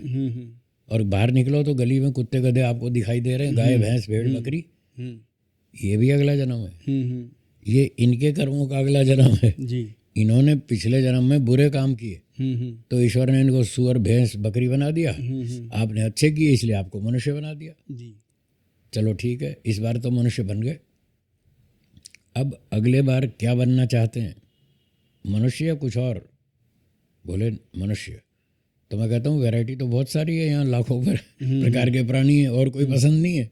बोले नहीं नहीं नहीं, हम तो मनुष्य बनना चाहते हैं। जी, तो मैंने कहा जब आप इस बार मनुष्य बने थे तो पिछले कर्म से बने थे, वो पिछले कर्म अच्छे थे या बुरे? बोले अच्छे थे। जब पिछले जन्म में आपने अच्छे काम किए तो आज आप मनुष्य हैं। अब आप कह रहे हैं अगले जन्म में हमको फिर मनुष्य बनना है, जी, तो इस बार भी कुछ कर्म करने पड़ेंगे या फ्री में बनेंगे? बोले नहीं नहीं, कर्म तो करने पड़ेंगे। तो फिर मैं पूछता हूँ अच्छे या बुरे? बोले अच्छे। तो मैं कहता हूँ बस मेरा प्रवचन पूरा हो गया। जी, मैं यही कहना चाहता हूँ, अच्छे काम करो और आगे मनुष्य बनो, जी, वरना डिस्कवरी चैनल देख लो, भगवान आपको डिस्कवरी चैनल पे बिठा देगा। जी, गाय घोड़ा सुअर कुत्ता बनाएगा, जी, तो उनको अच्छी तरह समझ में आता है। जी, ये है न्याय विद्या, जी, जो हमको सोचना सिखाती है, जी, इस तरह से सोचना चाहिए। जी। जी। तो ये जो आपने उदाहरण दिया, अगर इसी उदाहरण को लेके थोड़ा विचार किया जाए, बड़ा सरल सा उदाहरण है, जी, कोई दो दोस्त भी ऐसी बातें कर सकते हैं कर आपस सकते में। हैं। जी, तो आपने कुछ तो प्रमाणों का उपयोग किया, ठीक है। लेकिन अधिकतर आपने लॉजिक का उपयोग किया। हाँ, तो अनुमान प्रमाण जी, तर्क से मिलता जुलता है, तर्क से मिलता जुलता। फिर भी अंतर है उसमें। जी, प्रमाण वो होता है जो 100% कन्फर्म बात कहता है, जी, उसमें संशय नहीं होता। जी, तर्क थोड़ा डाउटफुल है, उसमें संभावना होती है, जी, गारंटी नहीं है। अनुमान प्रमाण में गारंटी है। जी, आपने धुआं देखकर अनुमान लगाया कि नीचे आग लग रही है, जी, कि आग के बिना धुआं होता ही नहीं। जी, तो आप धुआं देखकर इस बात को 100% गारंटी से बोल सकते हैं कि यहाँ आग लगी है। जी, पर तर्क में ऐसा नहीं होता, तर्क में संभावना होती है, हम्म, ऐसा भी हो सकता है, ऐसा नहीं भी हो सकता है, कुछ भी हो सकता है, कह नहीं सकते, अभी पक्का नहीं है। जी, पर आप जब धुआं देख करके कहते हैं यहाँ आग लगी है, वहाँ आपको डाउट नहीं होता है, शायद आग हो शायद ना भी हो, वहाँ ऐसा नहीं होता। जी, तो अनुमान प्रमाण है, अनुमान में कन्फर्म होता है कि निश्चित रूप से आग है, क्योंकि नियम है आग के बिना धुआं हो ही नहीं सकता। जी। तो ये तर्क और अनुमान में फर्क है। तो तर्क भी तो एक विषय है न्याय दर्शन का। हाँ, एक तर्क उसका भाग है, हम्म, 4 प्रमाण बताए, 5वां तर्क। तो तर्क को प्रमाणों से अलग रखा है, जी, क्योंकि तर्क कमज़ोर है, वो पास भी हो सकता है, फेल भी हो सकता है, उसमें गारंटी नहीं है, संभावना है, इसलिए उसको प्रमाणों से अलग कर दिया। जी। लेकिन वो पदार्थ तो है, पदार्थ है, 16 पदार्थों में उसका नाम है। जी। बिल्कुल है। तो यहाँ एक और भी उल्लेख करने जैसी बात है, हाँ। कि जो पाश्चात्य दर्शन है या जो कॉलेजों में फिलोसॉफी पढ़ाई जाती है, जी, तो उसका जब हम पाठ्यक्रम देखते थे अपने समय में, तो फिलोसॉफी की आप पुस्तक ले आए तो उसमें कुछ चैप्टर बिल्कुल लॉजिक के नाम से मिलते हैं। ठीक है। तर्क वो लोग भी मानते हैं कि फिलोसॉफी का विषय है। जी, जी। और वहीं पे आप गणित का पाठ्यक्रम देखें तो वही तर्कशास्त्र गणित में भी मिलता है। बिल्कुल। और यहाँ तर्क न्याय दर्शन का भी विषय है। बिल्कुल। तो न्याय दर्शन में ये लिखा है, जो न्याय विद्या है जी, ये सभी विद्याओं में व्यापक है। अच्छा। हाँ, क्योंकि कोई भी विद्या तर्क के बिना नहीं चलती है। जी, जी, हर विद्या में आपको लॉजिक मिलेगा, जी, जहाँ लॉजिक नहीं वो कोई विद्या थोड़ी है। जी, बिल्कुल। तो तर्क तो सर्वव्यापक है, हर विद्या में मिलेगा। जी, जी, इसलिए इसका महत्व अधिक है। हम्म, अगर कोई तर्कशास्त्र पढ़ ले, न्याय दर्शन, तो वो दुनिया की कोई भी विद्या फटाफट सीख लेगा। जी, क्योंकि उसका तर्क हर विद्या में है, वाह, और तर्क उसने सीख लिया, जी, तो जल्दी जल्दी फटाफट सीखता जी, जाएगा। जी, इसलिए तर्कशास्त्र बहुत मूल्यवान है। जी, जी। तो एक बात और सुझाने जैसी लग रही है सबके लिए, कि एक शब्द का जो आपने उपयोग किया, जी, प्रमेय, जी, वो एक पदार्थ है। ठीक है। गणित के जो विद्यार्थी होते हैं उनको भी प्रमेय होते हैं, गणित में भी होते हैं, थ्योरम बोलते हैं वो लोग। जी। और उसमें वो कुछ प्रूव करना होता है, ठीक है। कुछ प्रमाणित करना होता है। ठीक है। फिर उसके लिए तर्क दिए जाते हैं, प्रमाण दिए जाते हैं, फार्मूला दी जाती, फिर उस कंक्लूजन तक पहुंचा जाता। जी, जी। तो सत्य की खोज पुस्तक जी। जो व्यक्ति पढ़ेगा या न्याय दर्शन भी आगे चल के पढ़ेगा, तो उसको भी उस विधि से पसार होना होगा, जिसे आप पंचावयव पद्धति कहते हैं। ठीक बात। और पंचावयव पद्धति मेरे हिसाब से अगर किसी को ठीक से समझ में आ गई तो शायद न्याय दर्शन पढ़ना उसके लिए बहुत सरल आसान हो जाए, आसान होगा। तो पंचावयव पद्धति जी। के विषय में हम चाहेंगे कि आपसे थोड़ा कुछ सरलता से सुने। और जी। शायद आपने अभी जो उस व्यक्ति विद्यार्थी से चर्चा की पुनर्जन्म और पूर्व जन्म जी। की बात को, वो एक तरह का पंचावयव था उसके साथ। हाँ, उसी तरह का ही था जी, तो कुछ आप जैसे बताएं। मैं सिस्टमेटिक बताता हूँ। जी। जो 16 पदार्थ हैं उनमें एक अवयव है। जी। 16 में से एक पदार्थ है अवयव। जी। अब अवयव कहते हैं हिस्सा, जी। पार्ट। जी। अब जब हम अपनी बात करते हैं, दो व्यक्ति, जी। तो हम अपनी बात जब पूरी करते हैं तो उसके 5 हिस्से होते हैं। तो पूरी बात के 5 भाग होने से उसको अवयव नाम दे दिया। जी। तो अपनी बात को कंप्लीट करने के लिए 5 भागों में अपनी बात को प्रस्तुत करें। इसमें 2 व्यक्ति होना जरूरी है।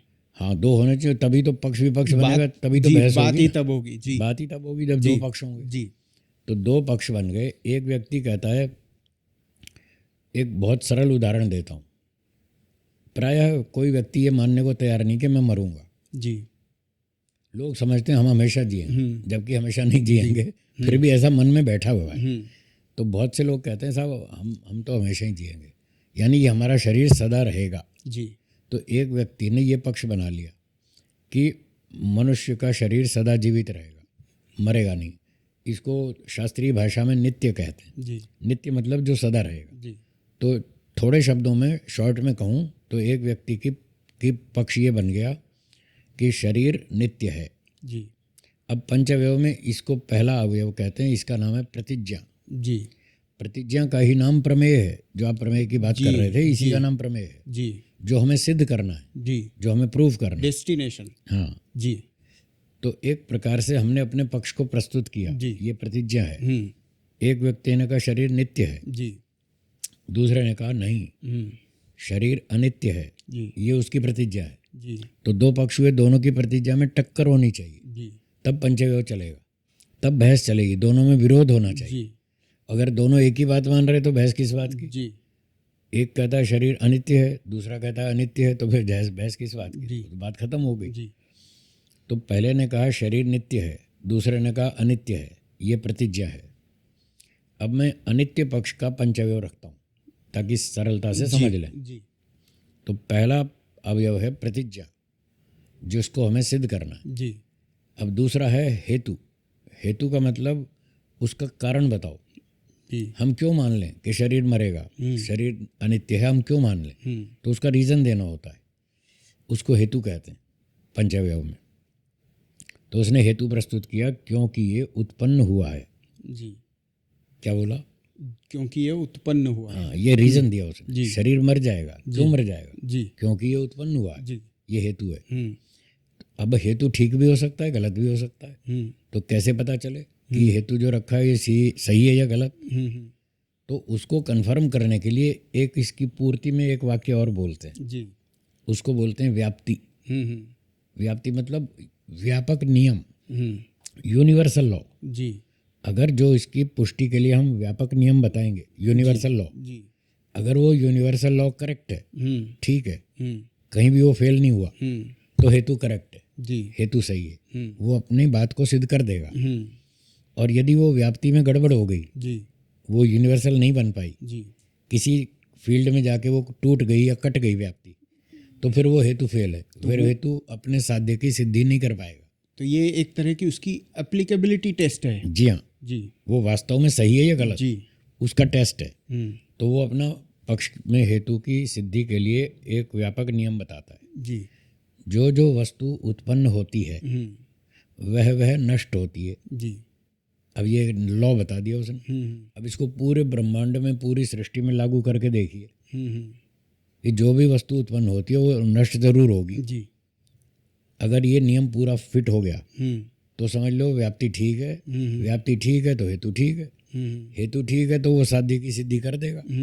प्रतिज्ञा, प्रमेय, साध्य, जिसको सिद्ध करना, तो वो सिद्ध कर देगा।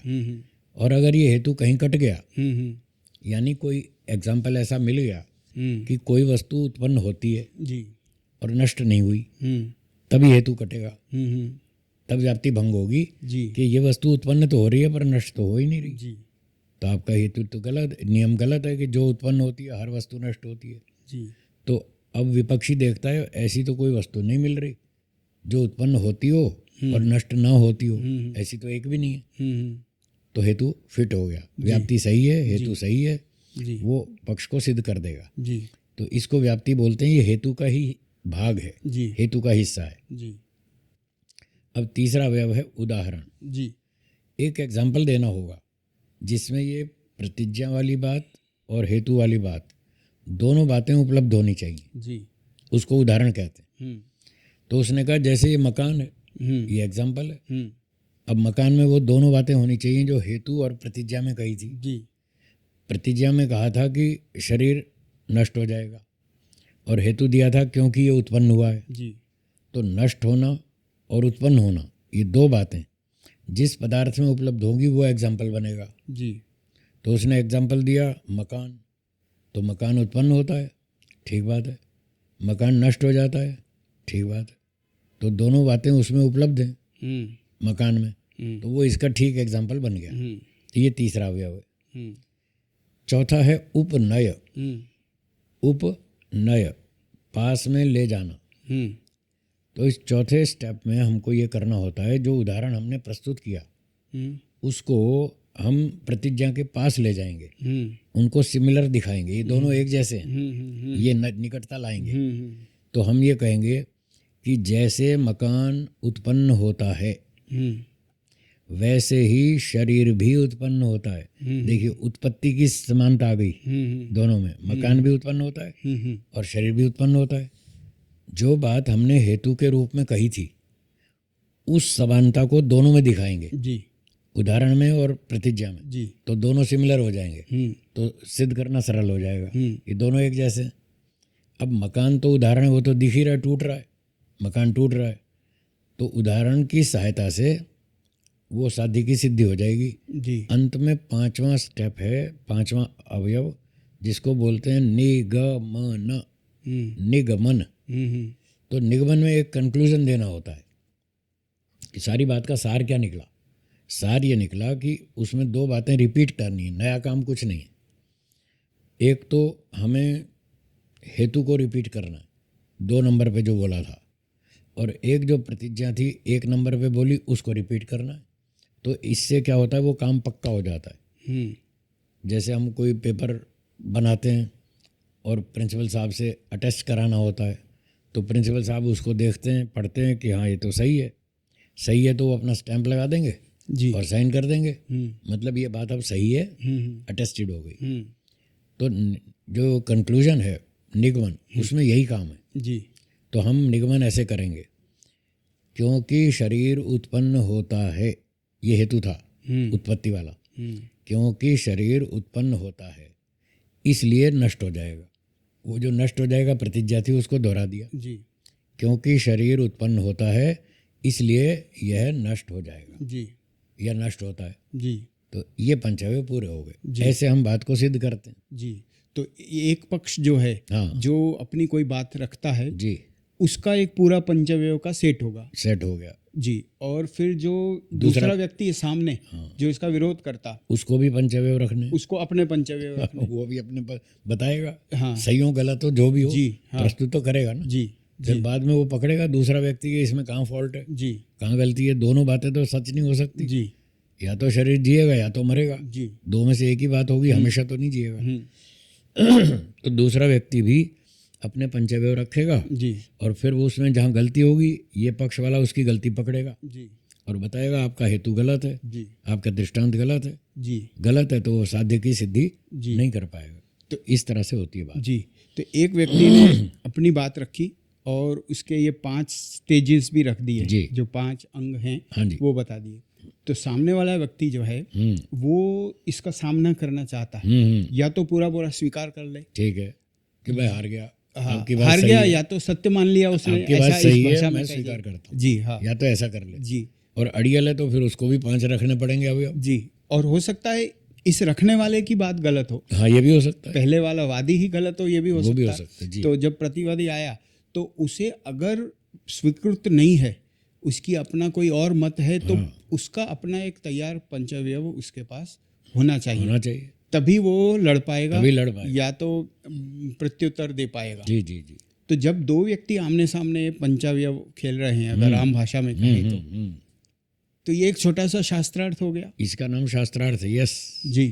जी तो जो बड़े बड़े शास्त्रार्थ होते होंगे, जी जैसे स्वामी जी का हुआ जी काशी का शास्त्रार्थ में, जी। श्री दयानंद सरस्वती जी का, जी जी। तो उसमें वेदों में मूर्ति पूजा नहीं है, या और भी ईश्वर जो भी अवतार लेता है। ईश्वर अवतार लेता है, नहीं लेता है, हाँ। तो वो उनके पंचव्यव हो गए। हाँ और जो पौराणिकों ने उनके सामने रखे होंगे वो उनके पंचव्यव होंगे। बिल्कुल तो इस तरह से वो बात चली होगी। ऐसे ही चलती है। जी। तो एक जैसे आपकी कोर्ट में बहस चलती है। हाँ जी, बिल्कुल एक ऐसे वकील चलती अपना है। पक्ष रखता है, हाँ। दूसरा वकील अपना रखता है, फिर दोनों में प्रमाण तर्क से खोजबीन होती है। जी इसका प्रमाण ठीक है, जी। वो पक्ष जीत जाता है। जी ऐसा ही यहाँ पर भी। जी। लेकिन वहाँ कोर्ट केस में ये भी एक बात होती है, विशेषता, कि वादी के एक से अधिक पंचावयव भी होते हैं। हाँ, हो सकते हैं। और प्रतिवादी उसके सामने एक से अधिक पंचावयव ले आता है। हाँ, रख सकते हैं। अच्छा। हाँ, अनेक हेतु से भी कोई बात सिद्ध होती है। जी हमारे न्याय विद्या में भी ऐसा ही है। जी जी, ठीक है, हो सकता है। अच्छा है, बढ़िया है। तो एक ये पंचव्यव वाली बात है, उस पर गति बनानी पड़ेगी जिस भी व्यक्ति को आगे उसमें अच्छी तरह से खोज करनी है, तो उसको इस विधि से सोचना सीखना पड़ेगा। जी जी। तो ये बातचीत करने का एक तरीका है। जी। इसमें और फिर प्रमाण भी है, तर्क भी है। अगर एक व्यक्ति ने अपनी प्रतिज्ञा कर ली जी कि मैं ये मानता हूँ ईश्वर अवतार नहीं लेता, जी, और दूसरे ने कहा लेता है, जी तो वो कहेगा प्रमाण दो, जी और उसने सीधा प्रमाण दे दिया। जी सपर्यगात शुक्रम अकायम, जी वेद का प्रमाण है। जी। इस बातचीत से पहले ये तय करना होता है कि हम जो प्रमाण देंगे वो किन किन शास्त्रों का प्रमाण होगा। जी जी वो दायरा हमें तय करना पड़ेगा। जी जी दोनों पक्षों को ये जरूरी नहीं है कि सारे प्रमाण पुस्तक स्वीकार हो। जी। एक व्यक्ति कुछ पुस्तकों का प्रमाण स्वीकार करता है, जी दूसरे का नहीं करता। जी तो इसलिए बातचीत शुरू करने से पहले ये तय करना पड़ेगा जी कि इतनी बाउंड्री में इतने प्रमाणों से ही, पुस्तकों से ही हम प्रमाण देंगे। जी आपको स्वीकार हो तो बोलो। जी तो दोनों जब सहमत हो जाएं, जी फिर जब प्रमाण देंगे तो उसी बाउंड्री में से देंगे, जी। बाहर का नहीं देंगे। जी तो जब वेद का प्रमाण स्वीकार हो गया जी कि हम अपने पक्ष की सिद्धि के लिए वेद का प्रमाण देंगे, जी दर्शन का देंगे, उपनिषद का देंगे, ऋषियों के ग्रंथ का देंगे, जी हम इससे बाहर नहीं जाएंगे। जी। तो दूसरा व्यक्ति भी कहेगा हाँ हम भी इससे बाहर नहीं जाएंगे, तो हम भी इतना प्रमाण मानेंगे। जी।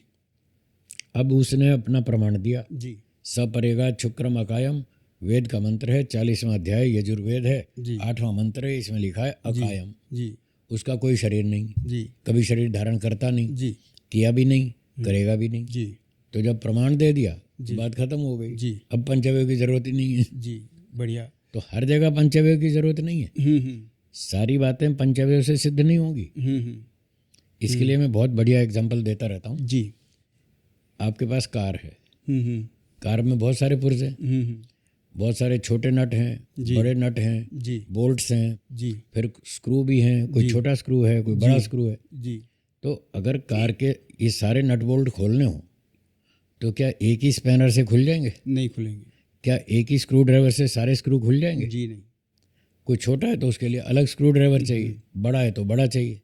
तो ऐसे सारी बातें किसी भी एक प्रमाण से सिद्ध नहीं होंगी, जी, या तर्क से सिद्ध नहीं होंगी, या पंचव्यय से सिद्ध नहीं होंगी।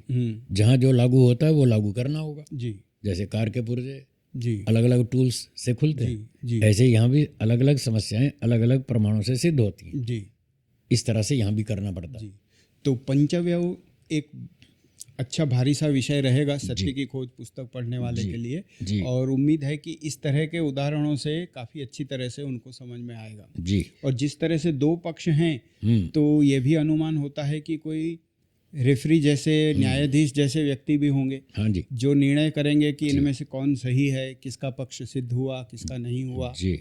शास्त्रार्थ में भी रेफरी हुआ करते होते हैं, वहाँ भी न्यायाधीश होते हैं। जी, एक और एक से अधिक भी होते होंगे। 3, कम से कम 3। कम से कम 3, क्योंकि एक व्यक्ति गलत निर्णय भी दे सकता है। जी जी जैसे आपकी सुप्रीम कोर्ट में बेंचेस होती हैं, जी जी और प्राय उसमें ऑड नंबर्स में न्यायाधीश होते हैं। जी 1, 3, 5, 7, 9, 11। जी ऑड नंबर में इसीलिए रखे जाते हैं जी कि अगर 8 रख लें तो 4 एक तरफ और 4 एक तरफ, जी तो फैसला नहीं हो पाएगा। जी जी तो वहाँ बहुमत से निर्णय किया जाता है। जी जिस पक्ष में अधिक न्यायाधीश होंगे वो पक्ष मान लिया जाएगा। जी मान लिया जाएगा कि ये सत्य है, जी उसकी भी गारंटी नहीं है कि वो सत्य ही हो। जी जी क्योंकि मनुष्य है, कहीं भी गलती हो सकती है। जी तो जितना हमारी क्षमता है उतना हम मान के चलते हैं। जी तो यहाँ शास्त्रार्थ में भी निर्णय करने के लिए न्यायाधीश बिठाए जाते हैं, जी और कोशिश यही होती है कम से कम 3 हो, जी ऑड नंबर्स में हो। जी तो 2 जिस पक्ष में हो जाएंगे उसको सत्य मान लिया जाएगा, जी जैसे सुप्रीम कोर्ट में होता है। यस। जी तो ये एक विषय अच्छा सा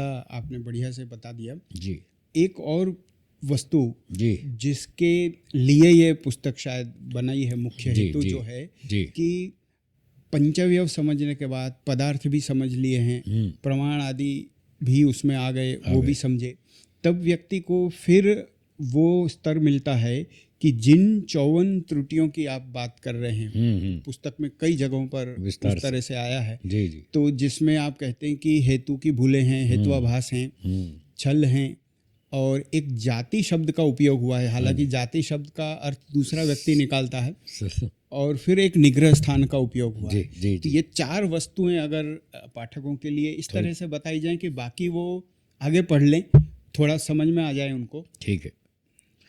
तो देखिए, छल का मतलब होता है वक्ता ने कोई बात कही, जी उसका अभिप्राय कुछ और था, जी और सामने वाले श्रोता ने जी उसकी बात का अभिप्राय बदल दिया। जी तो वक्ता के वाक्य का अर्थ तोड़ मरोड़ के बदल देना, जी उसको छल कहते हैं। जी जैसे एक व्यक्ति ने कहा, अच्छा मेरा टाइम हो गया, मैं ऊपर जा रहा हूँ। जी तो दूसरे ने कहा, क्या बात है, अभी तो उम्र बहुत छोटी है, अभी ऊपर जाने की क्या जल्दी है। जी जी ऐसा हो जाता है कई बार। जी तो वक्ता ने तो ये कहा था, मेरा टाइम हो गया, मैं ऊपर जा रहा हूँ। ऊपर मतलब फर्स्ट फ्लोर पे जा रहा हूँ, जी मेरी क्लास का टाइम हो गया, मैंने वहाँ पढ़ाना है जा करके। जी उसका अभिप्राय तो ये था, जी और लोगों को पता था कि ये पढ़ाता रहता है, जी और सैटरडे को पढ़ाता है, और शाम को 5:30 बजे इसकी क्लास होती है। जी अब 5:25 हो रहे हैं, जी तो ये तो यही कह रहा भाई टाइम हो गया, मैं ऊपर जा रहा हूँ, मतलब पढ़ाने के लिए जा रहा हूँ। जी उसका अभिप्राय तो ये था।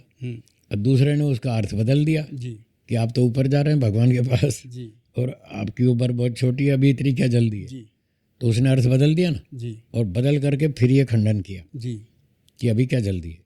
तो इसको छल कहते हैं। जी तो ये लोग दिन भर करते रहते हैं, जी कहीं मजाक से करते हैं, कहीं खिल्ली उड़ाने के लिए करते हैं, जी कहीं अपनी बुद्धि ऊंची दिखाने के लिए करते हैं, दूसरे को नीचा अपमानित करने के लिए, जी कोई भी कारण हो पर करते रहते हैं। जी तो इसको छल कहते हैं। जी इसकी 3 वैरायटी हैं जी। जो न्याय दर्शन में बताई, जी तो वो हमने उदाहरण सहित यहाँ पुस्तक में लिखी है। जी अब छल के बाद एक है हेत्वाभास। जी तो हेत्वाभास का मतलब जो हेतु दिया जाता है जी वो कभी तो ठीक होता है और कभी गलत होता है। जी जो हेतु ठीक है उसको हेतु कहेंगे। जी कारण जैसे आप बता रहे हैं, करेक्ट रीजन, प्रतिज्ञा का कारण। कारण, वो तो सही हो गया। जी पर कभी कभी जो हेतु बताया जाता है वो हेतु जैसा आभासित होता है, हेतु जैसा लगता है, जबकि वो हेतु ठीक नहीं है, जी। वो गलत है, उसको हेत्वाभास कहते हैं। जी जैसे एक व्यक्ति ने कहा कि रोटी खाने से ही भूख मिटती है।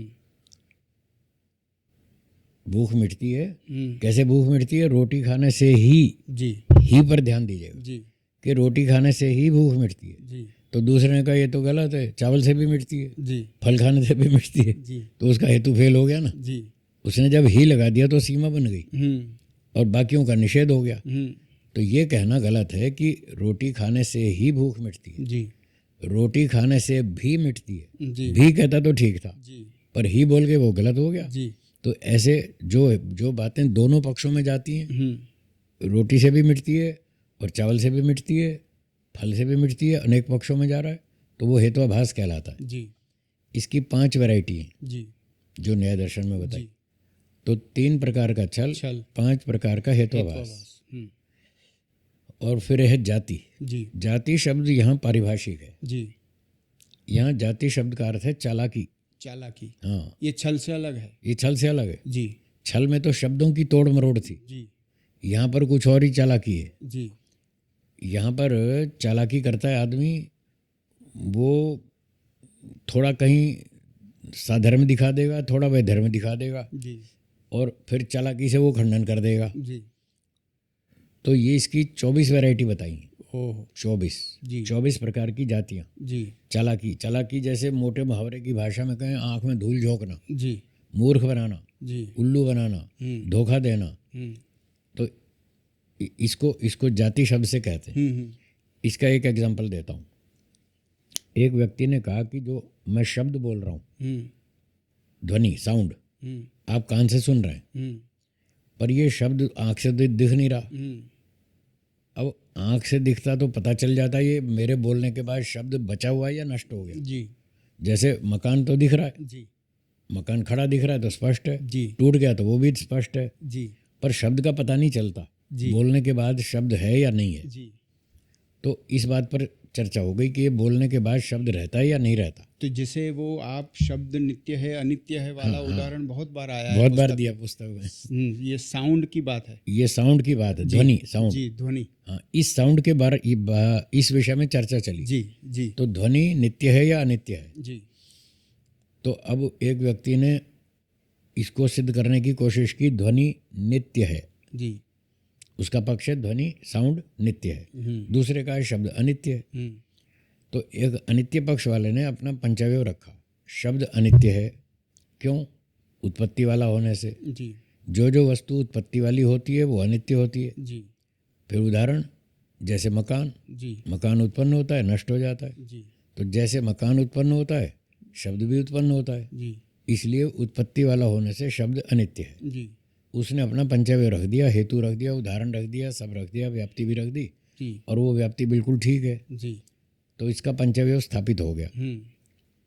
अब आई बारी दूसरे की। जी तो विपक्षी ने देखा, भाई इसकी बात तो सारी ठीक है, अब मैं क्या बोलूं, जी मेरे पास कुछ बचा ही नहीं बोलने को। जी पर कोई बात नहीं, ट्राई करता हूँ, शायद इसको बहकाने की कोशिश करता हूँ, जी हो सकता है मेरे लपेटे में आ जाए। जी और लपेटे में आ गया तो हम जीत जाएंगे, जी नहीं तो हारे तो वैसे ही पड़े हैं। जी तो एक ट्राई मारने में क्या जा रहा है। व्यक्ति ऐसा सोच के चालाकी करता है, और वो क्या कहता है, देखो भाइयों, अभी अभी मेरे विपक्षी ने क्या बोला, इसने कहा कि जो है मकान जो है वो नष्ट हो जाता है। मकान का उदाहरण दिया था ना। हाँ हाँ हाँ, मकान का ही उदाहरण दिया था। तो देखो ये मकान का उदाहरण दे रहा है, मकान नष्ट होता है। भाइयों, मकान तो आँख से दिखता है, बताइए हाँ या ना। लोग कहे हाँ, मकान तो आँख से दिखता है। तो मकान तो आँख से दिखता है, वो भले ही नष्ट हो जाए, क्या शब्द आँख से दिखता है? नहीं नहीं, शब्द तो नहीं दिखता है। तो जब शब्द नहीं दिखता है तो वो क्यों नष्ट होगा? उसमें और मकान में तो अंतर है। अब ये चालाकी है। मकान आँख से दिखता है, शब्द तो दिखता नहीं। मकान भले ही नष्ट हो जाए, शब्द क्यों नष्ट होगा? इस तरह से वो थोड़ा सा अंतर दिखा के खंडन कर देता है। इसका नाम है चालाकी। ऐसी 24 वैरायटी बताई। बहुत सूक्ष्म अंतर होता है, और ये चालाकी पकड़ना बहुत बुद्धि का काम है। तो न्याय विद्या में ये भी लिखा है कि ये बुद्धिमानों की वस्तु है, हर एक के बस में नहीं आती, हर एक की समझ में नहीं आती। तो विशेष बुद्धिमान लोग जो मेहनत करते हैं तो वो इन बारीकियों को पकड़ लेते हैं। और वो अब देखो, इसने जो चालाकी की, तो स्थापनावादी कहेगा जनता से, या कोई न्यायाधीश है तो उसको भी संबोधित करेगा, देखिए श्रीमान जी, न्यायाधीश महोदय, इस व्यक्ति ने मेरी बात का जो खंडन किया वो चालाकी से किया, सही खंडन नहीं किया। कैसे, क्या चालाकी की? वो स्थापनावादी कहेगा, मैंने तो ये कहा था कि शब्द अनित्य है क्योंकि इसकी उत्पत्ति होती है। मैंने तो ये हेतु दिया था, इसको मेरा हेतु काटना चाहिए। हेतु को तो छुआ भी नहीं इसने तो बात ही घुमा दी। और ये कह दिया कि मकान दिखता है, मकान दिखता है, वो नष्ट हो जाता है, शब्द तो दिखता नहीं। मैंने ये कब कहा था कि मकान दिखता है इसलिए नष्ट होता है? मैंने तो ये हेतु रखा ही नहीं।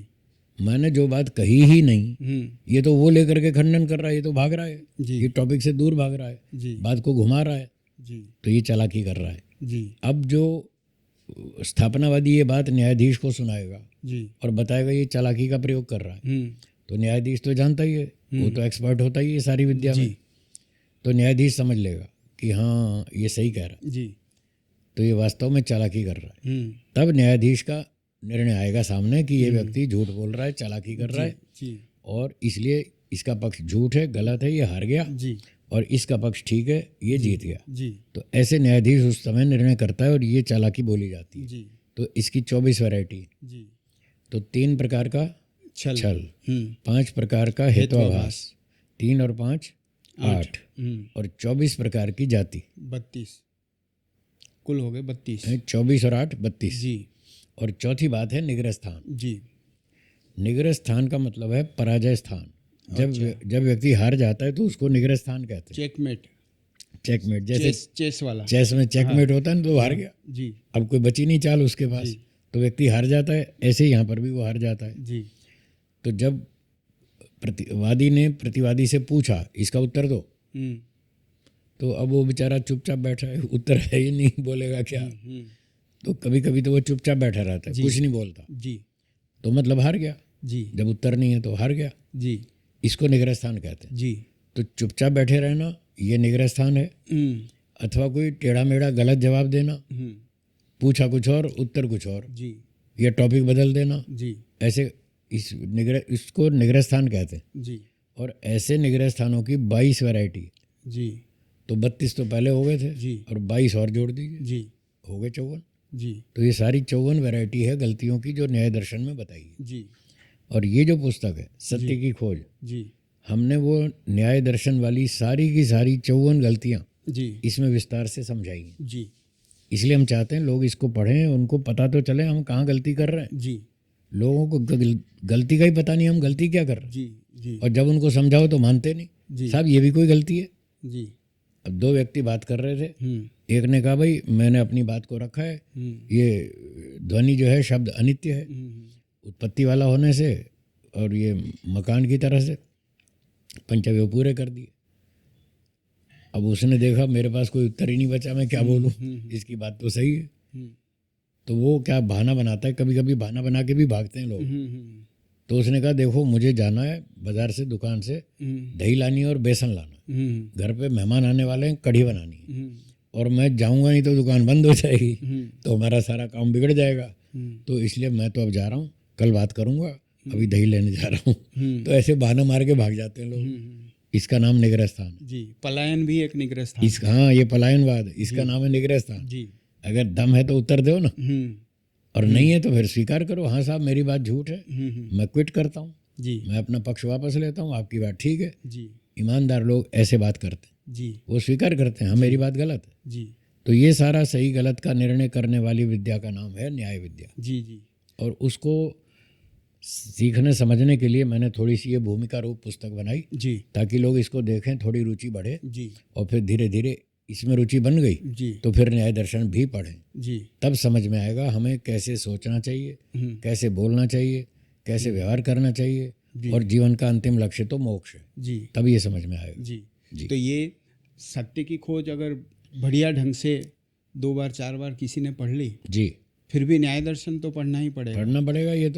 ये तो जैसे बाजार में विद्यार्थी पढ़ते हैं ना पुस्तकें छोटी छोटी, डाइजेस्ट है या प्रश्न, जैसे 21 इम्पोर्टेंट क्वेश्चंस, हाँ, उनको परीक्षा देनी और पूरी किताब तो पढ़ी नहीं, जी, तो सोचते हैं अब तो दिन बहुत कम बचे परीक्षा के, चलो इतना ही पढ़ लो, जी, हैं, भागते चोर की लंगोटी सही, जो भी हाथ में आए। जी, तो जैसे कोई 21 महत्वपूर्ण प्रश्न याद कर ले और परीक्षा दे दे, जी, तो इसका अर्थ ये नहीं है कि उसको पूरी पुस्तक समझ में आ गई। जी, पूरा ज्ञान प्राप्त करने के लिए उसको मूल पुस्तक, ओरिजिनल टेक्स्ट बुक तो पढ़नी ही पड़ेगी। अच्छा, तो इस पुस्तक को पढ़ने से तो ये होगा 21 इम्पोर्टेंट क्वेश्चंस, जी, ये पढ़ रहे हैं, जी, और पूरी टेक्स्ट बुक पढ़ेंगे तो न्याय दर्शन पूरा पढ़ना पड़ेगा। जी, तब ये न्याय विद्या बहुत सूक्ष्म विद्या है। जी, अभी मैंने कहा था बहुत कठिन है, जी, सबके बस की नहीं है। जी, विशेष बुद्धिमान लोग ही इस विद्या को समझ पाते हैं। जी, तो फिर ये समझ में आएगी तो उसके बाद रास्ता खुल जाएगा जी, न्याय विद्या को समझने का। जी, तो जो लोग न्याय के क्षेत्र में ही चल रहे हैं, वर्तमान न्याय तंत्र में काम कर रहे हैं, वकील हैं, अध्यापक हैं, वकालत के न्यायाधीश हैं, पुलिस है, सीबीआई है, सीआईडी है, और जो नए विद्यार्थी आने वाले हैं, इनको तो हर हालत में पढ़नी चाहिए। जी, इसके बिना ये ठीक से न्याय न समझ पाएंगे, जी, न ही न्याय कर पाएंगे। जी, इनको तो ज़रूर ही पढ़नी चाहिए, जी, बाकी सब लोगों को भी पढ़नी चाहिए ताकि अपना व्यवहार ठीक कर लें। जी, जी, जी, तो ये सत्य की खोज पढ़ के भी न्याय दर्शन का अध्ययन तो करना रहेगा, करना पड़ेगा। तो जैसी हमारी जानकारी में आया है कि न्याय दर्शन पर कोई विशेष पुस्तक आपकी अभी प्रकाशनाधीन है, जी, तो उसकी अगर कुछ बात बताएं। जैसे ये तो एक छोटा संक्षिप्त थ्योरी है ना, जी, समरी जैसी। जी, तो पूरी जो वस्तु वास्तविक पुस्तक है न्याय दर्शन, जी। महर्षि गौतम जी की लिखी हुई। जी तो वो मैंने ये लॉकडाउन के दिनों में पढ़ाई थी, जी क्योंकि यात्राएं बंद थी। तो मैं एक जगह आश्रम में टिक गया और फिर ऑनलाइन पढ़ाता रहा।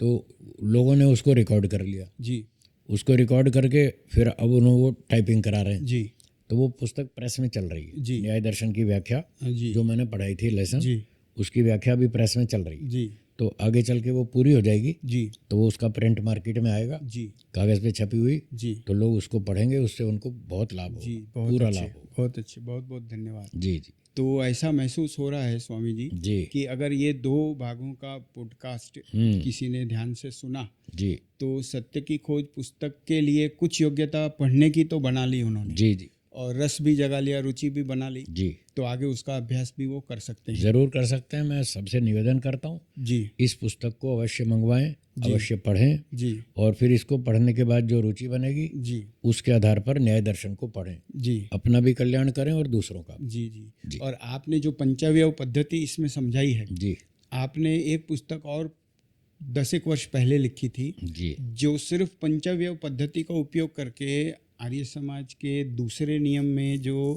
परमात्मा के गुण हैं जी। उनको कुछ प्रतिपादित किया हुआ है। जी जी। तो तत्व ज्ञान उसका जी नाम है। जी वो पुस्तक भी पंचव्य पद्धति से ही लिखी थी, जी लोगों को इसका अभ्यास कराने के लिए। जी। जी तो अगर किसी को पंचावयव पद्धति के लाइव एग्जाम्पल चाहिए और वो भी प्योर आध्यात्मिक एग्जाम्पल, जी। तो वो तत्व ज्ञान पुस्तक से मिल सकते हैं। तत्व ज्ञान से मिल सकते हैं।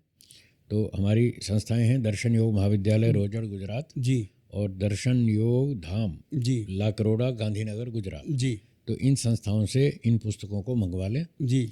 और इस पुस्तक पे कोई फ़ोन नंबर भी दिया होगा सर? हाँ, दिया हुआ है, वो भी प्राप्ति आप स्थान दिए हुए हैं, बता दीजिए। संपर्क सूत्र भी हैं, वो हम यहाँ डिस्प्ले वीडियो कर में देंगे, एक बता डिस्प्ले कर देंगे, डिटेल दे देंगे उसकी। तो वो पुस्तक मंगाएं और पढ़ें। और सॉफ्ट कॉपी भी उपलब्ध करा देंगे जी जी जिन जिन को सीधे सीधे डाउनलोड करके जी पढ़ना है। जी। तो बहुत बहुत धन्यवाद स्वामी जी, जी। ये बहुत बड़ा काम आज आपके सहयोग से पूरा हुआ। जी। तो हम उम्मीद कर रहे हैं कि इस दूसरे भाग के पॉडकास्ट के बाद जो ये एक नवीन तरह के अलग से विषय पे बनाने का प्रयास किया गया है, आप सभी लोग जो इसका लाभ ले रहे हैं इनमें से कुछ विशेष ईश्वर के कृपा पात्र व्यक्ति न्याय दर्शन के प्रति आकर्षित होंगे और अपना और इसमें अध्ययन और कुछ समझ बढ़ाएंगे। तो इसी उम्मीद के साथ कि अगर कुछ लोग बढ़े और उन्होंने न्याय दर्शन को समझा और उन्होंने फिर आगे उसको बढ़ाया, तो जो ऋषि दयानंद जी भी कह गए कि घर घर दर्शन की विद्या पहुंचनी चाहिए, उस हेतु को हम कुछ हद तक सफल कर पाएंगे।